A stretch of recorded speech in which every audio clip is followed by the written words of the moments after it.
where today we are going to be going over our predictions for week 2 of the NFL season. And before we get into this video, make sure you leave a like, subscribe, and comment down below what take you agree with, what prediction you disagree with, and also give me your guys' upsets and locks of the week.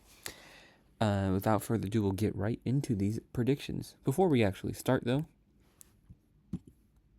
our record from last week was 11-5. We got 11 right, which obviously means our total record is 11-5 as well.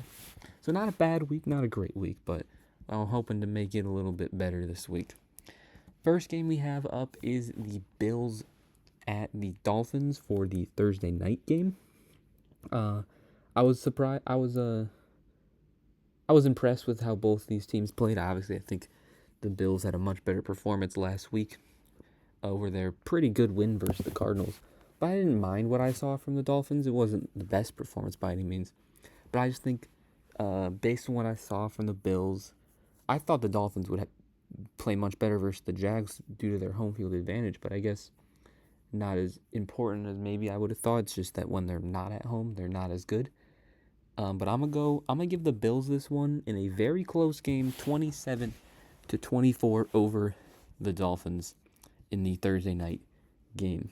Now, there is no Friday night game, so the first game at 12 o'clock on Sunday is Raiders at Ravens. Ravens are actually 8.5-point favorites because they didn't look too bad against the Chiefs, and the Raiders played terribly against the Chargers.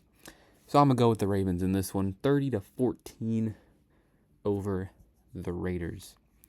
Next game we get is Chargers-Panthers.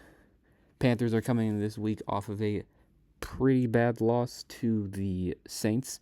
And the Chargers are actually coming off of a week where they actually had a pretty impressive win. I know it was only the Raiders, but they did have a very impressive win over the Raiders. Their run game looked incredible. Justin Herbert didn't have to do much in the air. Their pass rush played well as well. So I'm going to have the Chargers end up winning this one 27-17 over the Panthers. I do think the Panthers play a little bit better than last week. And you're never going to predict a 30-point win, so I'm just going to go with a safe 10-point game here. Chargers win 27-17.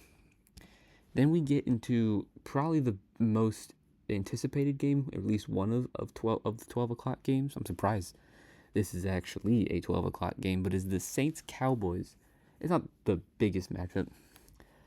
Saints are coming off, of course, that dominating win over the Panthers, and the Cowboys are coming off of their own dominating win at Cleveland against the Browns.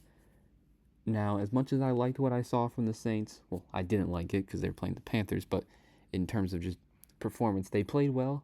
The Cowboys, they beat a better team in the Browns, and honestly, I think the Cowboys easily win this game. I have them winning this one 27-13. I think the Saints got a little lucky that the Panthers played so bad. I think their weaknesses will show. I don't think Carr will have the time in the pocket he had. And when Derek Carr doesn't have time in the pocket, it's not very good for the Saints. I don't think their run game will be as strong. So I don't think Jerome Ford played that well against the Browns. And I think the Cowboys easily win this one 27-13 over the Saints. Then we move on to what actually probably is the most anticipated game of the early window, so to speak, of Sunday, is the Bucs-Lions Super Bowl playoff rematch. The Lions have had 2 playoff rematches. I'm surprised they don't play the Niners next week. But we have a Bucs-Lions game. Although the Lions are 7-point favorites, this is going to be my upset of the week. I have the Buccaneers winning this one 31-30 in my upset of the week. Although the Lions played good against the Rams, I don't think they played their best football against the Rams. And I think the Bucs, although they played the Commanders, I think they played some of their best football. Baker Mayfield was the best quarterback last week. 4 touchdowns. I think he threw 300 yards. I'm not sure. And although the Lions secondary did improve, they got some good rookies. They brought in, I think, Carlton Davis from the Bucs actually, so it's the Carlton Davis revenge game. obviously Cooper Kupp's a good receiver, but they let Cooper Kupp have a pretty good game. I think Mike Evans is in line for a good game here, and as I mentioned, I have the Bucs upsetting the Lions 31-30.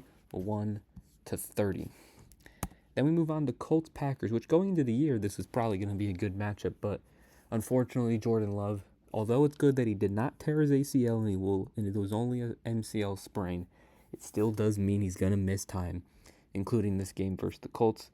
The Colts, although they lost, they looked pretty good versus the Texans. Anthony Richardson played great. He could have even played better if he hit some of those deep passes to A.D. Mitchell.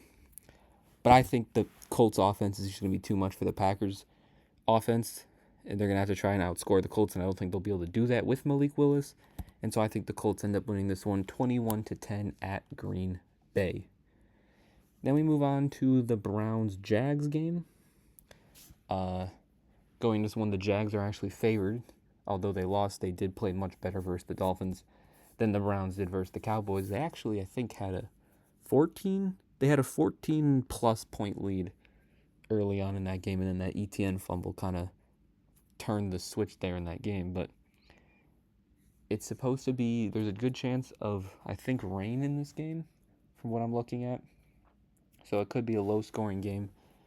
And I think without Nick Chubb, I think the Jags have a better chance of winning a game in Jacksonville in rain than the Browns do at Jacksonville. So I have the Jags winning this one 20-13 over the Browns. I just did not like the Browns. They just did not play great last week. And I think the Jags played pretty solid despite a loss. So I have them winning this one. Then we get to the Niners-Vikings game. The Sam Darnold revenge game because he was on the Niners last year. Niners are big favorites in this game after their big win versus the Jets, and the Vikings, they played good, but they didn't really have a chance to prove if they're a good team or not because they played the Giants. I have the Niners winning this one relatively easily, 28-14 at Minnesota. Now, this is a rematch of last year's, I think, Monday night game where the Vikings, I believe, actually beat the Niners. But that's when they had Josh Dobbs, so I'm going with the Niners to win this one this time around, 28-14.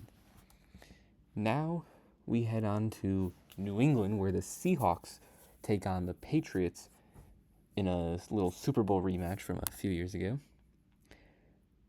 I was not impressed by the Patriots. Jacoby Brissett, I know they won, they beat the Bengals, but I think that Seahawks defense, although it was against Bo Nix, played very well. And this might be a surprising score, and I might want to change it. But you know what? I'm going to stick with it. I have the Seahawks winning 20-6 over the Patriots in a low-scoring game. I think this Seahawks secondary gets to Brissett and gets a turnover or two. Now moving on, we have the Jets-Titans game. Jets coming off of a somewhat disappointing loss to the Niners. It was the Niners, and Aaron Rodgers had those like few drives where he almost looked like vintage Aaron Rodgers. And the Titans had that 17-point lead versus the Bears, and they choked it away without even allowing an offensive touchdown. They let the Bears come back. And I think if you let Caleb Williams throw under 100 yards and come back down 17-0 and beat you, I don't think you can beat the Jets, so I'm going to give the Jets a close win, though, here, because I do like the Titans. I think their defense is very good, and if Will Levis can avoid making that careless pass, they might have a chance to beat the Bears. So I think they can be in this game versus the Jets, but I have the Jets winning this one 20-17. Our last 12 o'clock game here, we have the Giants, or 1 o'clock, whatever time zone you're in. We have the Giants taking on the Commanders. Again, I did not like what I saw from the Giants. Daniel Jones did not look good. But you know who did look good? I was kind of impressed with how Jaden Daniels, the other Daniel, I was very impressed how he played versus the Bucs. Because it's a pretty good Bucs defense with, Antoine Winfield, Vita Vea, I think Jamel Dean still on the team, Levante David. Now, outside of some, maybe taking some unnecessary hits, not sliding, I think he played very well. This is only a 1.5 point spread. And I know the Commanders secondary is a bit questionable, but outside of Malik Neighbors, who's going to take advantage of that Commanders secondary? I don't think many people, so I actually have the Commanders winning this one. They are favored, but I have them not winning by 1.5. I have them winning by 8 points here, 24-16 over the Giants. Moving on to Rams Cardinals. Two teams I was very impressed with. Cardinals, despite losing to the Bills, I thought they played a good game. The Rams, I thought played a good game versus the Lions. Maybe they would have won if the overtime rules were different. Who knows? Cooper Kupp obviously had a fantastic game. And I think he is, obviously Puka's hurt, but I think even when Puka gets back, I still think Cooper Kupp will be the guy. However, I was impressed with the Cardinals, so I'm actually going to give this one an upset here. Cardinals taking this one 28-24 in a close game, a close upset over the Rams. Moving on to the game of the week, Chiefs-Bengals. As much as we always see the Bengals not playing good to start the season, they literally lost to the Patriots. There's just something about them playing the Chiefs. I wish they scheduled this game later in the year to actually give the Bengals a chance to be good because they always start off slow. But I just think there's something about them playing the Chiefs that just make them play better. I don't think the Bengals win, though, but I do think it will be a lot closer than maybe some people think. I mean, it is a 5.5 point spread here, but I have the Chiefs winning 35-28 over the Bengals. Moving on to Steelers-Broncos. Steelers, their offense didn't do much. They didn't even score a touchdown, but Chris Boswell hit 6 field goals. 6 field goals. TJ Watt obviously was everywhere. And the Broncos did not play very good versus the Seahawks. Bo Nix had his moments, but he also had his down moments as well. And if the Steelers defense can take advantage of Kirk Cousins and the Falcons, I think they can take advantage of Bo Nix and the Broncos. So this is actually going to be my lock of the week. I have the Steelers beating the Broncos 20-10. Then we move on to the Sunday night game. We had a matchup of rookie quarterback versus second-year quarterback, Caleb Williams taking on C.J. Stroud. And I think the Texans are just too good for the Bears. Bears defense is great, and I think the defense will be able to keep them in this game at least through like 3 quarters, but I think in that 4th quarter, the Texans offense is really going to pull away from the Bears, and I think they end up winning this one 28-17 over Chicago. Finally, we get our last game here, the Monday night game, Eagles-Falcons. Everyone was excited for the Falcons going into this year. I thought they would win the division, but I wasn't like, oh, they're easily going to win 10-plus games. I thought there was still a chance that no one in that division wins more than 9, and the Falcons did not look that good versus Steelers.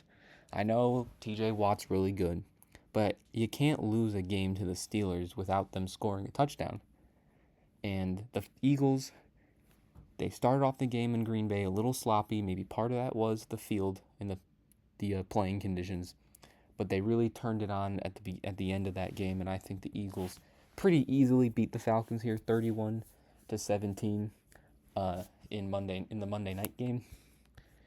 And so that will conclude my predictions for the Week 2 games of the 2024 NFL season.